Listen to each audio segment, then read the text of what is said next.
9 people cut their way out of a warm tent. They ran into the dark. They ran into 30 degrees below zero, unprotected. Why?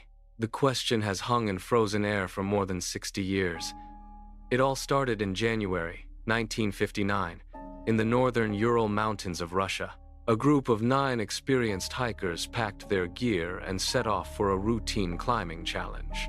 Every member knew cold weather survival, inside and out. They had trained for every predictable hazard the mountains could throw at them.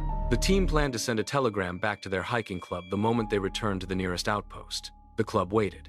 The days stretched on. No telegram came. After a full week of total silence, the club raised the alarm.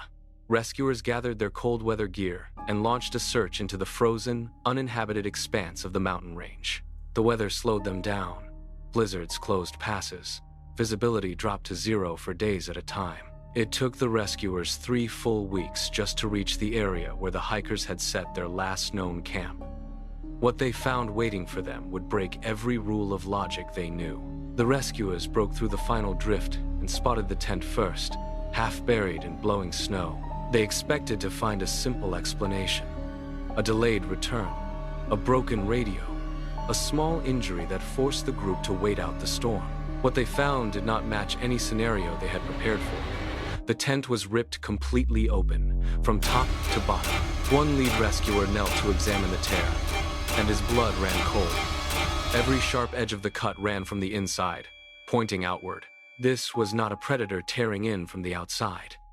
This was a group of people clawing their own way out, in blind panic, escaping something that was trapped inside with them. Deep snow had already piled up along the tent's torn edges. Strong mountain wind whipped the loose canvas back and forth, slapping it against the frozen poles. There was no sign of the 9 hikers anywhere nearby. The rescuers spread out to map the area, and one shouted.